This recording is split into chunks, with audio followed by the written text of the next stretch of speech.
अभी सब्सक्राइब करें हमारा चैनल और पाएं अनोखा बंधन के सारे शानदार एपिसोड्स। अनोखा बंधन।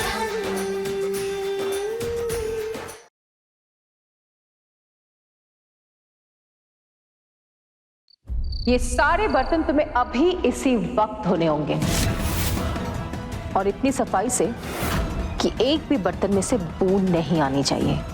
लेकिन ये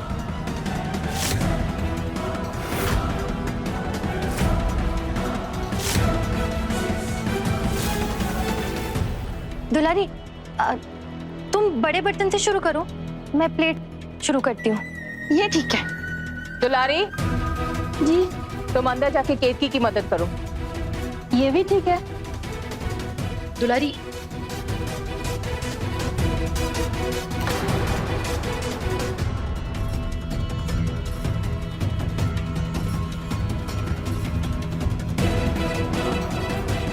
ऐसे खड़े होके धोगी, नीचे बैठ के अच्छे से साफ करो।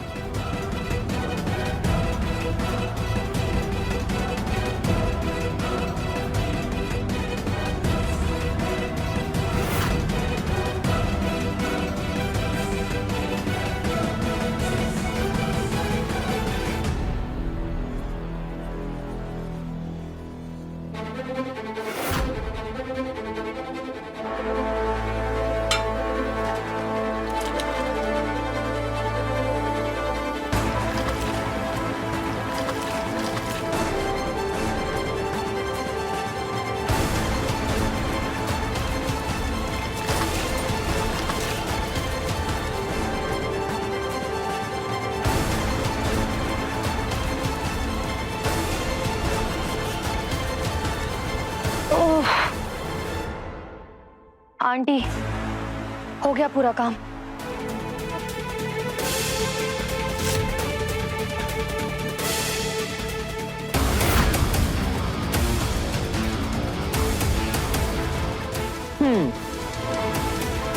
दुलारी, जी हाँ। ये सारे बर्तन उठा के बाहर फेंक दो।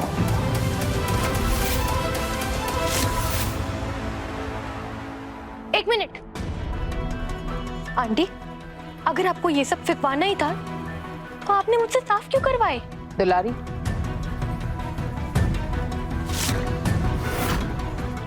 वो क्या है ना, कुछ लोग ऐसे होते हैं जिन्हें दंड दिए बगैर पाठ नहीं पढ़ाया जा सकता। आशा करती हूँ अब तक तुम समझ चुकी होगी। किस घर की बहू बनने का सपना तो तुमने देख लिया, लेकिन आगे का रास्ता इससे भी ज्यादा कठिन होने वाला है। प्रेमिका से पत्नी बनना बहुत आसान है, लेकिन एक घर की बहू वही बन सकती है जिसके अंदर संस्कार होते हैं। वो आदर्श बहू जो पूरे परिवार को जोड़ के रखती है, जो पूरे परिवार की अन्नपूर्णा है, जिसकी मर्यादा परिवार की नींव है। लेकिन जो धर्म से कोसों दूर हो, उससे मर्यादा की उम्मीद क्या ही करें।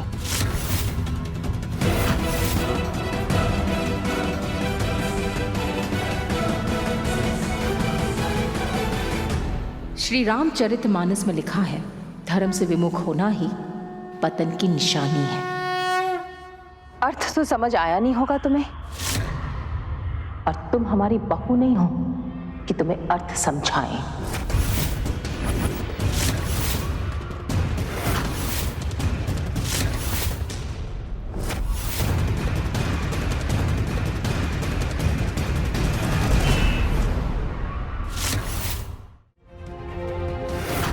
वरदान जब भी घर आता था तो बड़े शौक से फिश करी खाता था, और सिर्फ मछली ही नहीं, वरदान तो चिकन मटन सब खाता था। पंचगव्य में बहुत शक्ति होती है, ये तुम्हारी सारी अशुद्धता को शुद्धता में बदल देगी। ये लो खाओ। पता नहीं हमारे लल्ला से ये पाप कैसे हो गया, इतना सुलझा हुआ है वो, लेकिन परवरिश तो हमारी बहू की हुई है ना। हमें भी लगता है कि आप जो कह रही शायद वो सही है, खोट हमारे परवरिश में ही है।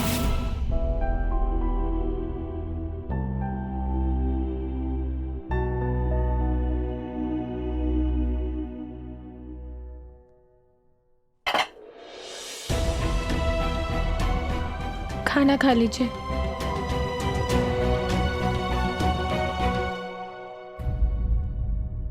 भूख नहीं है मुझे।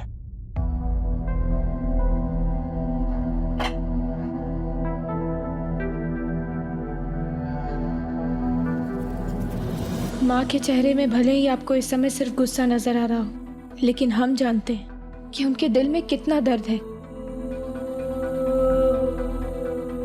और इस दुख को लेने के बाद भी उन्हें इस बात की चिंता जरूर होगी कि आपने खाना खाया है या नहीं।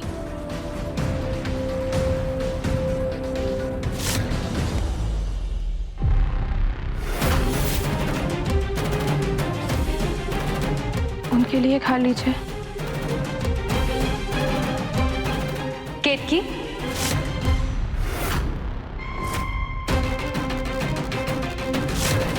जब तुमने तय कर लिया है कि तुम ये घर छोड़ के जाने वाली हो, फिर ये नाटक क्यों कर रही हो? अरे जब वरदान से तुम्हारा कोई रिश्ता ही नहीं है तो फिर तुम्हें उसके खाने की फिक्र क्यों हो रही है? कालिंदी, अभी घर में कम तमाशा हुआ है जो तुम नया ड्रामा करने आई हो?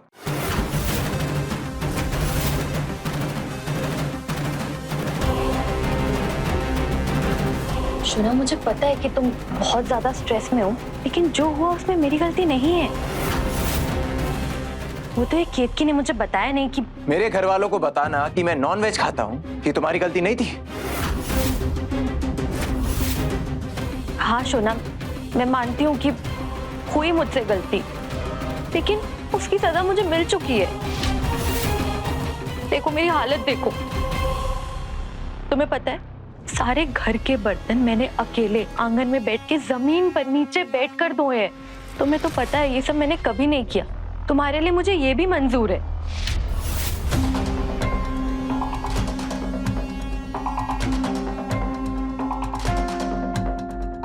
लेकिन ठीक है, इतना करने के बाद भी अगर फिर भी तुम्हें केतकी के साथ,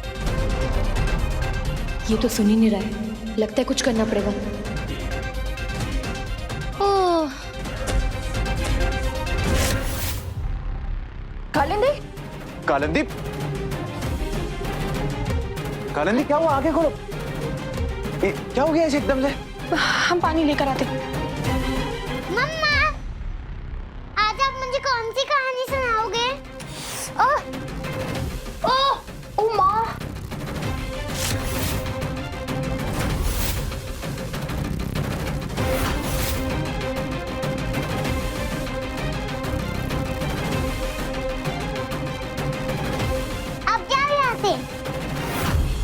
मम्मा, ये आंटी आपके बेड पे क्यों सोई है? आप इधर आओ और मुझे कहानी सुनाओ। मीठी को कहानियां सुननी है? आज मैं आपको कहानी सुनाती हूँ, ठीक है? नहीं, मम्मा सुनाएगी। आप जाओ यहाँ से। कालिंदी, बाहर आओ।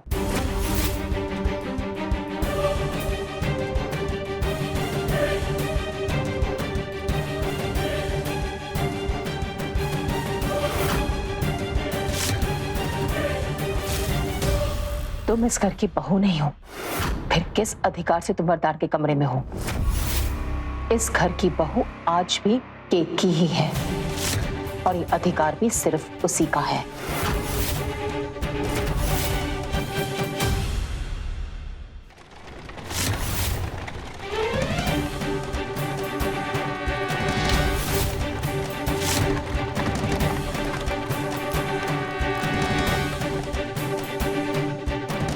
हमारा सारा सामान हमने इस सूटकेस में पैक कर दिया है। आओ दिखाएं तुम्हारे रहने का प्रबंध कहाँ किया है।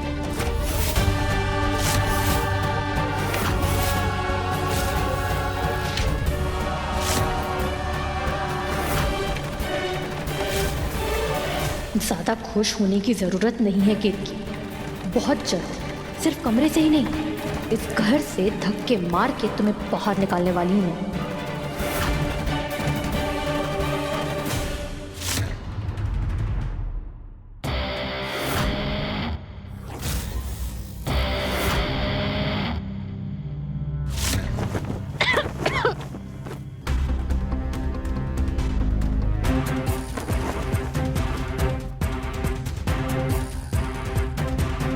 आंटी, यहाँ कैसे रहूंगी मैं? घर में कोई और कमरा नहीं है क्या? धीरे, घर के बाकी सब सो रहे हैं। ठीक है, यहाँ पर मैं कोई और कमरे में रुक सकती हूँ क्या? यहाँ एसी भी नहीं है, मैं मर जाऊंगी गर्मी से। तुम्हें इस घर की छत के नीचे जगह मिली, वही बहुत बड़ी बात है। घर में कमरे तो बहुत हैं, लेकिन इस समय तुम्हारा स्थान सिर्फ यही है। लेकिन आंटी,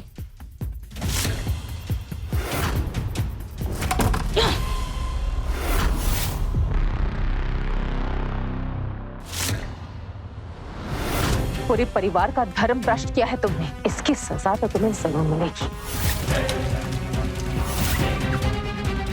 ये सारे बर्तन उठा के बाहर फेंक दो। तुम इस घर की बहू नहीं हो, फिर किस अधिकार से तुम वरदान के कमरे में हो? कालिंदी, अभी घर में कम तमाशा हुआ है जो तुम नया ड्रामा करने आई हो।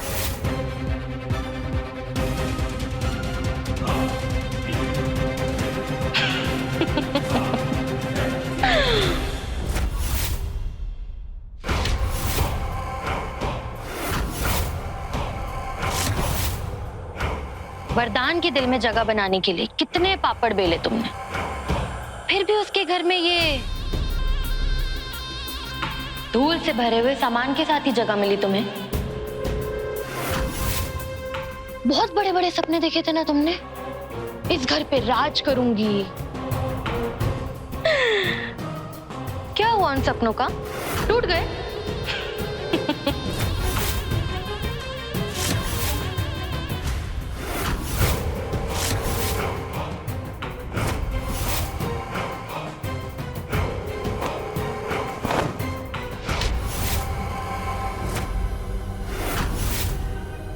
तुम्हारी दुश्मन मैं नहीं, केतकी है। और अगर जल्द ही तुमने कोई चाल नहीं चली तो वो केतकी इस घर में हमेशा हमेशा के लिए डेरा जमाकर बैठ जाएगी।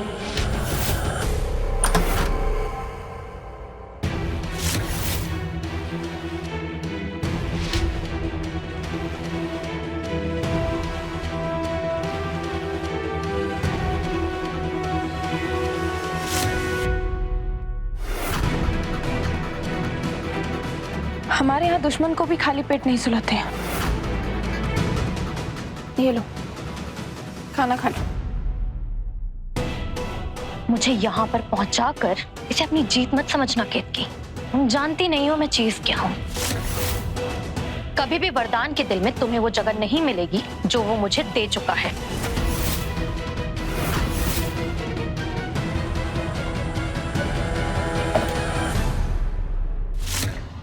वो जगह लेना कौन चाहता है?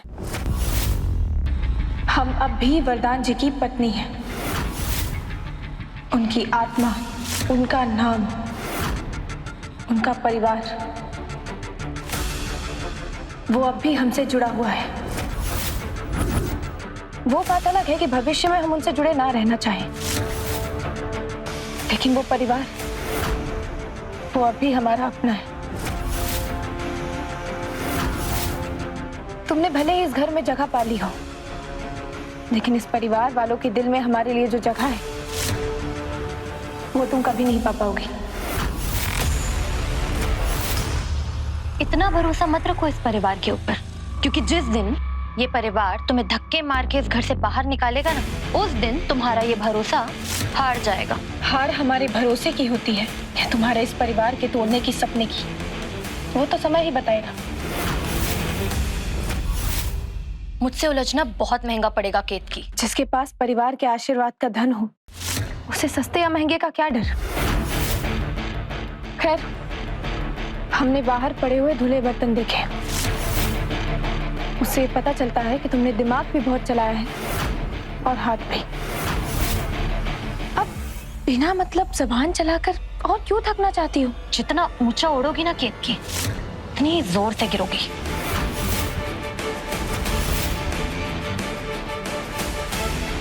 लड़ने के लिए भी शक्ति की जरूरत होती है। खाना खा लो, वरना कहीं ऐसा ना हो कि कमजोरी के मारे तुम ही मुंह के बल गिर जाओ।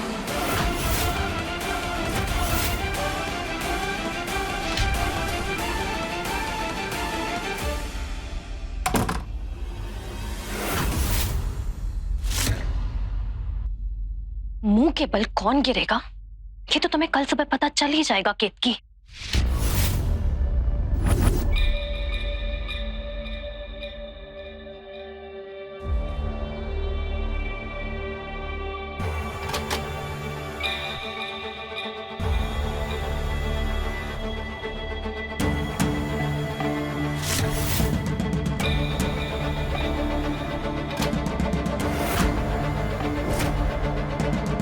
जिस परिवार को तुम अपनी ताकत समझती हो ना, अब देखना केतकी कैसे मैं वरदान को पूरे परिवार से दूर कर दूंगी। फिर तुम बैठे रहना अपने इस परिवार को लेकर, और वरदान हमेशा के लिए मेरा होगा। अब बस मुझे उस दिन का इंतजार है जब मैं कालिंदी वरदान तिवारी बनके तुमसे एक एक बेइज्जती का हिसाब लूंगी।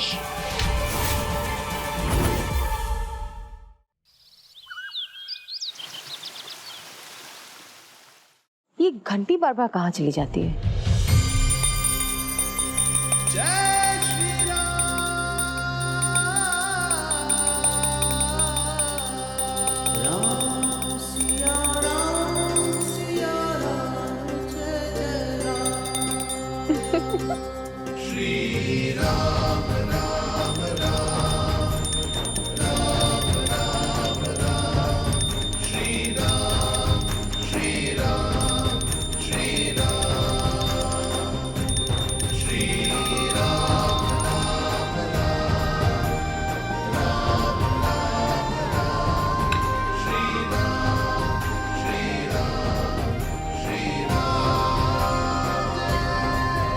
राम जी करे हमारे जीवन में ऐसी कोई सुबह ना हो जब सबसे पहला चेहरा हम तुम्हारा ना देखे। आखिरी कुछ दिन तो बचे हैं तुम दोनों के एक साथ पूजा करने के लिए।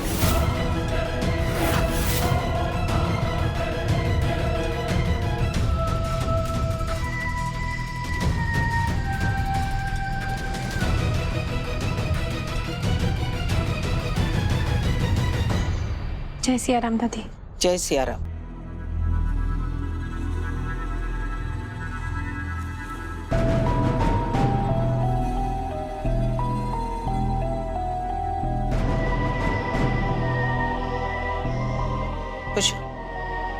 आप ऐसा क्यों कह रही अम्मा? हमें नहीं लगता है वो लड़की कभी भी इस घर की एक आदर्श बहू साबित हो पाएगी।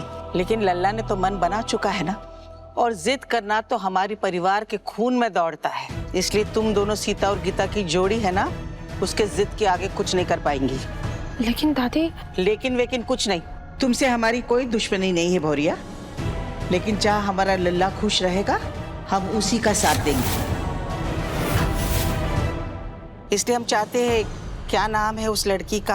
हाँ, कालिंदी। जितनी जल्दी हो सके उसे इस घर के रीति रिवाज समझाओ और जाओ उसे पूजा में बुला लाओ। दादी वो सो रही होगी अभी। तो जगाओ उसे, जाओ। जी।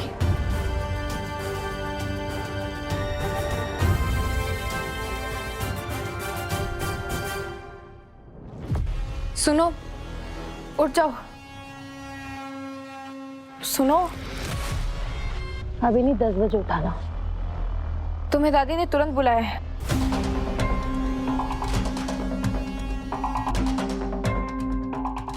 बुढ़िया बड़ी जल्दी उठ जाती है।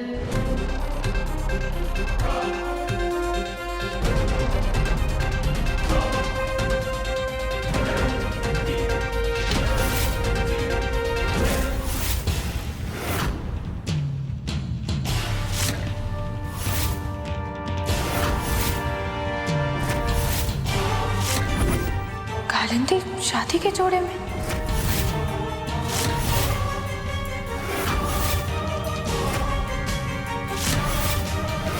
भाभी, दादी बुला रही हैं।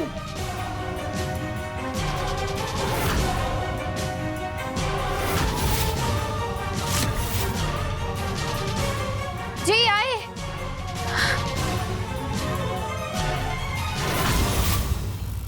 पूजा में देरी से आने का क्या मतलब समझे हम? कि हमारा लल्ला एक आलस का पुतला घर ले आया है। एक बात गाढ़ बांध लो तुम, आदर्श बहू वही होती है जिसके 4 हाथ होते हैं और जुबान एक भी नहीं, समझी? ये लो, गार्ड बांधने के लिए पल्लू भी तो होना चाहिए ना। और ये तुम फैशन वैशन के जो कपड़े पहनती हो ना, ये घर में नहीं चलेंगे। हमको तुम हमेशा साड़ी में दिखनी चाहिए। जी जी दादी, आपने हमें बुलाया? तुम्हें याद है ना, हमने तुमसे कहा था कि नाश्ता तुम बनाओगी। जी दादी, नाश्ता तैयार हो गया, बस चाय बनानी बाकी हाँ, तो फिर जाकर चाय बनाओ। हम सुंदर है तो इसका मतलब क्या मुंह ताकते रहोगी? जाते हैं दादी। जाओ।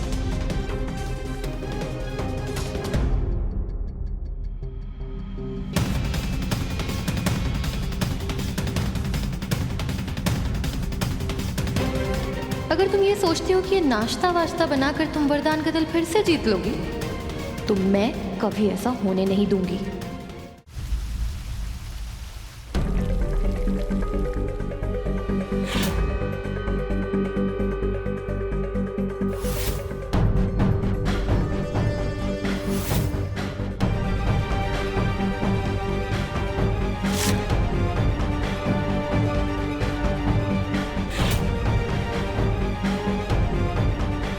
वैसे साड़ी में मैं तुमसे ज्यादा अच्छी लगती हूँ, है ना?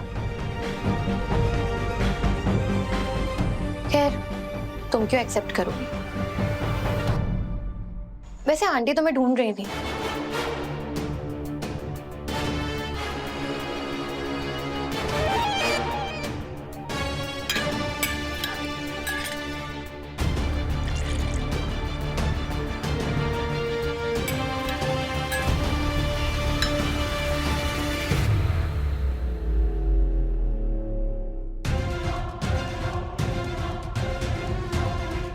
कालिंदी ने हमें जानबूझकर बाहर भेजा क्या?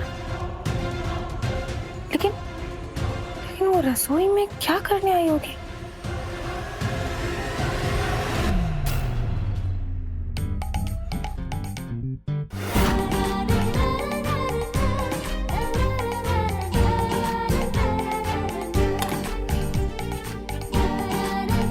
कल जो हुआ उसे भूल जाओ ना। देखो ना, कान पकड़ के सॉरी बोल रही हूँ। It's okay. एक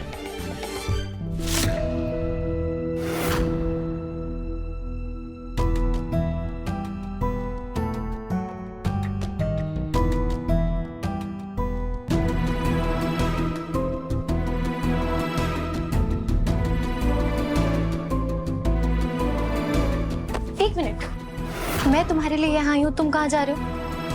नीचे सब नाश्ते पे इंतजार कर रहे हैं मेरा। बैठ दो, इधर आओ तुम मेरे साथ। कालिंदी। हाँ हाँ, बैठो बैठो। देखो, अगर तुम चले जाओगे तो मैंने जो इतनी मेहनत से तुम्हारे लिए ब्रेकफास्ट बनाया उसका क्या होगा? देखो, केतकी ने जो तुम्हारे लिए नाश्ता बनाया होगा उसमें तो सिर्फ नमक मिर्ची होगा, लेकिन जो मैंने बनाया है उसमें मेरा प्यार भी।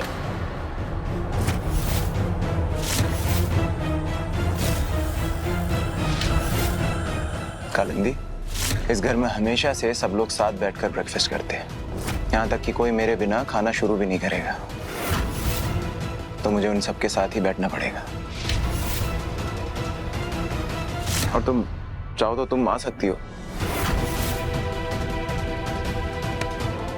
ये ठीक है, यहाँ पर मैं तुम्हारे लिए इतना कुछ कर रही हूँ, अपने आप को पूरी तरह बदल लिया मैंने, और तुम मेरे लिए थोड़े से चेंजेस भी नहीं ला सकते। मैं झूठे बर्तन धुलूं, सुबह पूजा करने के लिए 5-5 बजे अलार्म लगाकर उठूं, और तुम मेरे साथ ब्रेकफास्ट भी नहीं कर सकते हो। यार कालिंदी, तुम हर बात पे रोना शुरू मत किया करो। चलो आप साथ में बैठ के ब्रेकफास्ट करते हैं।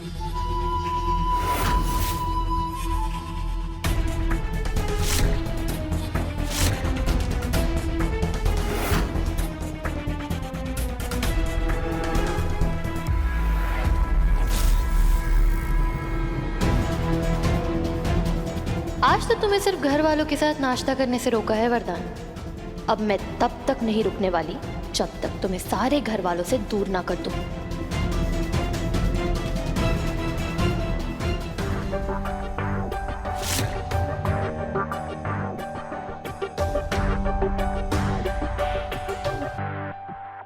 वैसे साले साहब से एक बार पूछ लिया जाए कि वो नाश्ता करने आने वाले हैं या नहीं। नहीं मतलब ये सामने रखा हुआ नाश्ता मैं बड़े दुख भरी निगाहों से घूर के देख रहा है, और ये गर्मा गर्म पूड़ियों का दर्द तो हमसे देखा ही नहीं जा रहा है। हाँ? मम्मा, स्कूल के लिए देर हो जाएगी। रूबी, जरा पूछो लल्ला से कि वो कितनी देर में आ रहा है। आ गए वरदान भाई।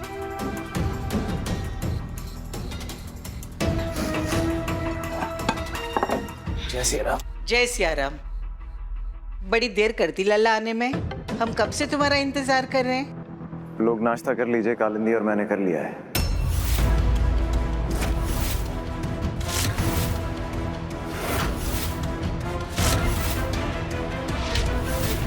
भैया एक बार कम से कम बता तो देते, और पहले तो कभी आपने अकेले नाश्ता नहीं किया। आदत डालो वरुण, इस घर में अब से बहुत कुछ ऐसा हो रहा है जो पहले कभी नहीं हुआ।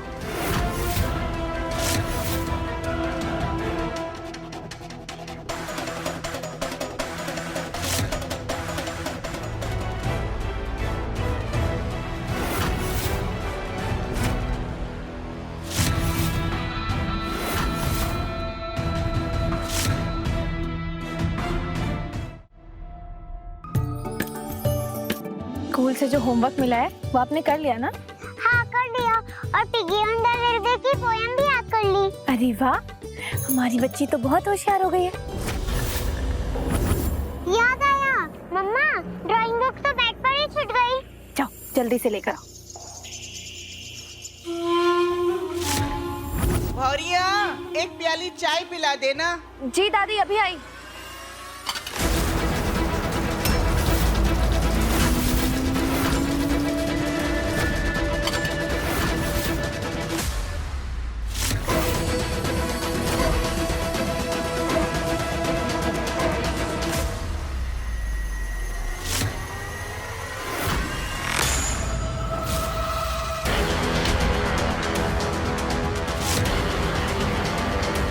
कहा था ना, कल सुबह पता चल जाएगा मुंह के बल कौन गिरता है।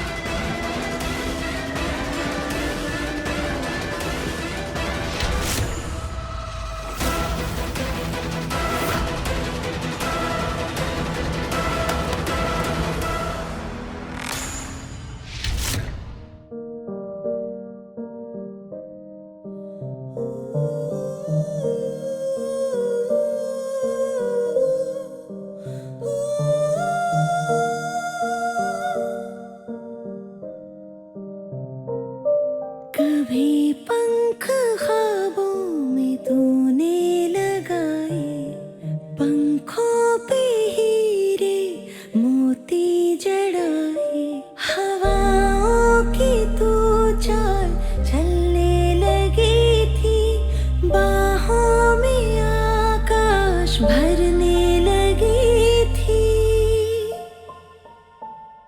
मगर आज आंगन में उलझा है मन, अनोखा बंधन।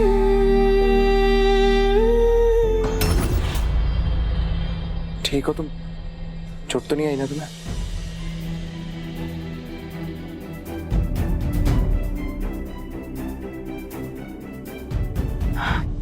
ऐसे कैसे फिसल गई तुम? क्या कर रहे हो? रुको। वरदान जी, हम चले जाएंगे। चुप, एकदम चुप। अब तुम कुछ नहीं बोलोगी।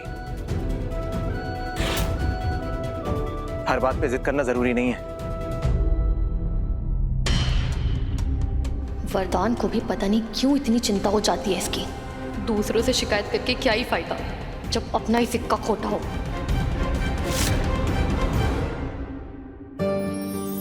वरदान जी,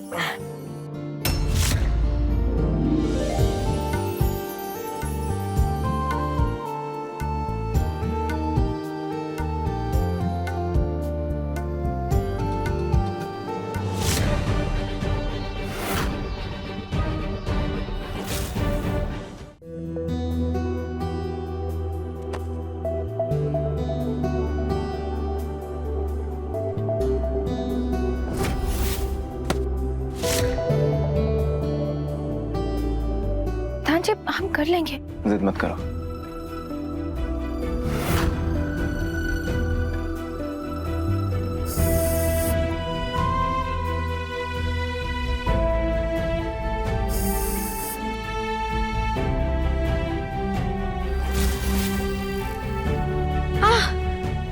अरे क्या हो गया?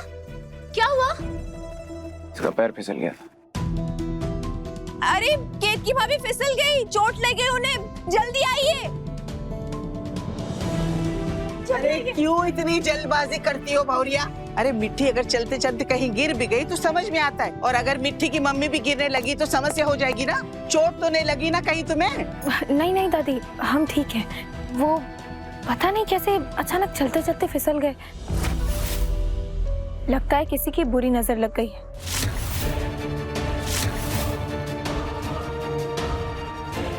लेकिन उस बुरी नजर को ये नहीं पता है कि जिसके सर पर श्री राम जी का हाथ होता है, उसका कोई बाल भी पाका नहीं कर सकता।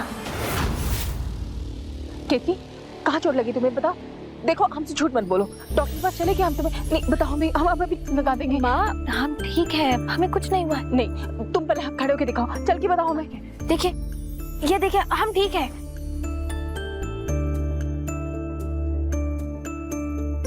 वरदान भैया, ये ऑफिस की कुछ पेमेंट्स आई हैं, ये रिलीज करनी।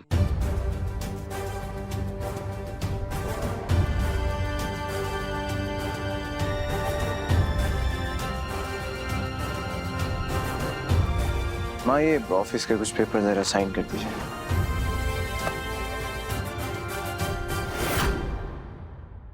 ऑफिस के पेपर्स पर इनके साइन क्यों चाहिए?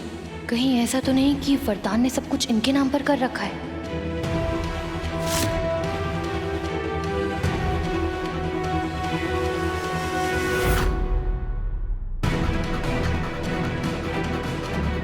हमने देखा है कि आप जब भी प्रकाश भैया साधना म्यूजिक कंपनी का कोई भी कागज लेकर आते हैं, आप उसे बिना देखे साइन कर देती हैं। तो इसमें गलत क्या है?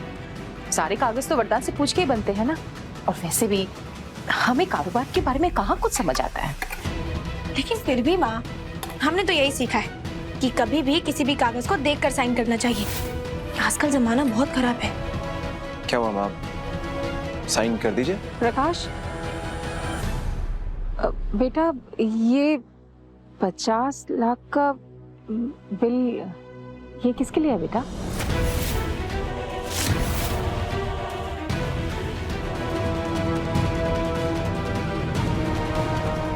हम कुछ पूछ रहे बेटा तुमसे। वो आंटी जी, कालिंदी मैम का म्यूजिक एल्बम लॉन्च करना है ना, ये उसी का बजट है।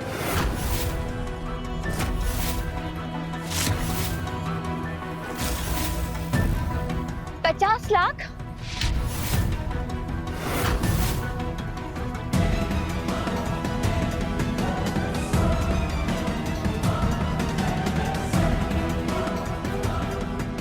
ये लड़की वरदान जी के 50 लाख रुपए खर्च करवा रही है।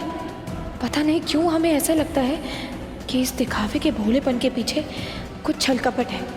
हो सकता है इसने वरदान जी को अपने जाल में फंसाया है, उनका फायदा उठाने के लिए।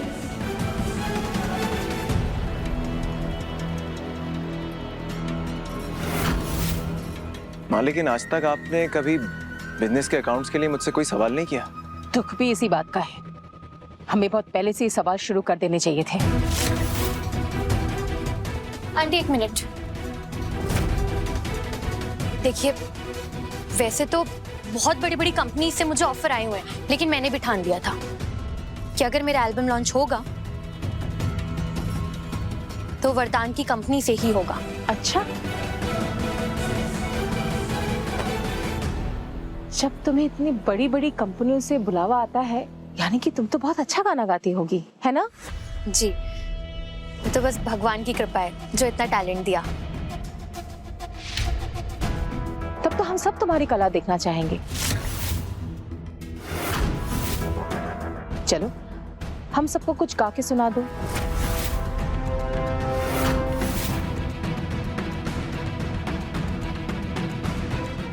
बाबा कहते रहते थे हमेशा रियाज कर ले, लेकिन मैंने हमेशा मना कर दिया। अब समझ में नहीं आ रहा इन्हें कैसे मना करूं।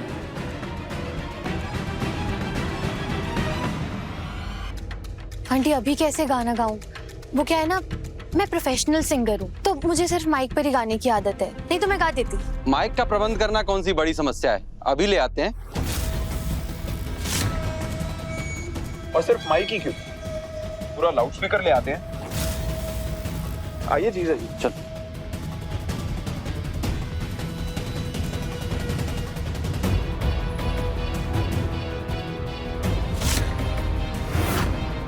लो,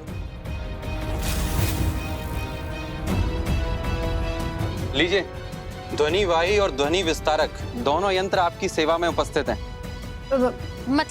मतलब भोंपू तैयार है, बन जाइए अयोध्या आइडल। लीजिए।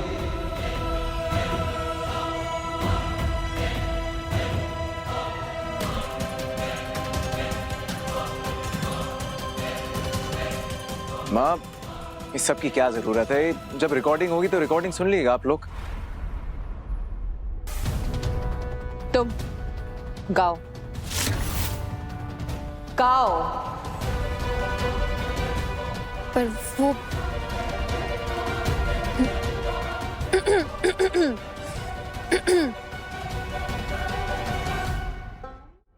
तुम क्या मिले, तुम क्या मिले, तुम क्या मिले, तुम क्या मिले, हम ना रहे हम, तुम क्या मिले, तुम क्या मिले, तुम क्या मिले। मम्मा, आपने सुनी वो अजीब से एनिमल की आवाज?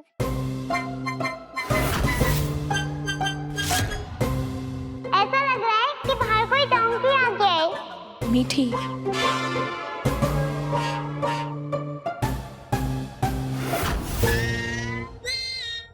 वाह, स्वर तो इतने ऊंचे लगाए आपने कि सीधे स्वर्ग पहुंच गए होंगे। और सुनने वाला भी सीधा स्वर्ग पहुंच गया होगा। वो क्या है ना, मैं भी खड़े होकर गाना गा रही थी ना, इसलिए सुर भी ऊपर जा रहा था मेरा। वो मुझे बैठ के रियाज करने की आदत है, मैं भी बैठ के गाती हूँ ना। हाँ हाँ, बैठ के गाओ। तुम क्या मिले, तुम क्या मिले, हम ना रहे हम, तुम क्या मिले, तुम क्या मिले। बस करो, हाथ जोड़ते हैं हम। हमारे बूढ़े कानों पर तो दया करो। आप बैठी हैं या गला बैठा है, समझ नहीं आया। लेकिन हमारी कंपनी तो भक्ति संगीत का एल्बम निकालते हैं ना।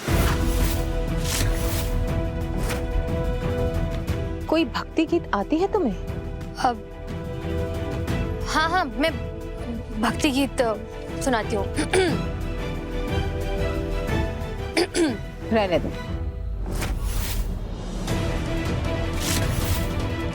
जिसके मन में भक्ति ही ना हो, वो क्या भक्ति गीत सुनाएगा? सुनना चाहती हो भक्ति गीत किसे कहते हैं?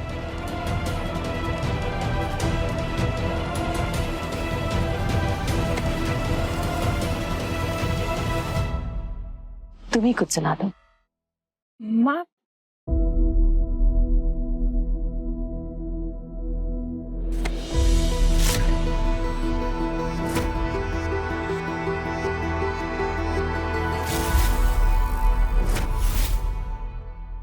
राम सिया राम मेरे राम जय जय राम, राम सिया राम मेरे राम कण कण राम, राम स्मरण में हर क्षण बिताए, रघुकुल रीति को फिर से चलाए, राम खुले नैनन का सपना ऐसा अनोखा बंधन अपना, राम सिया से हो मीठी वाणी, अमर अनंत हो उनकी कहानी, राम सिया राम मेरे राम मन मेरा, राम सिया राम मेरे राम कण कण राम।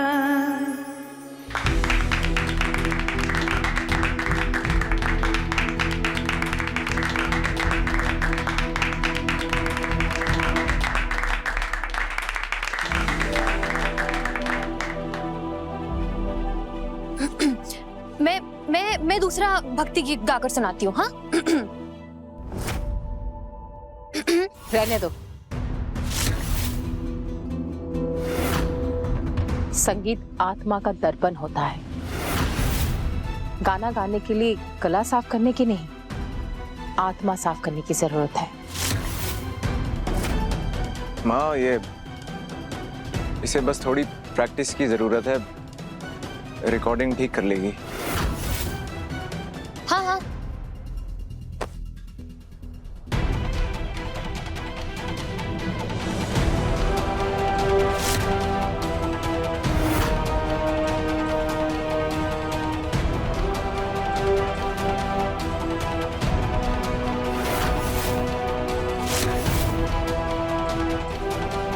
एक गलत निर्णय ने पूरे घर को बिखेर दिया।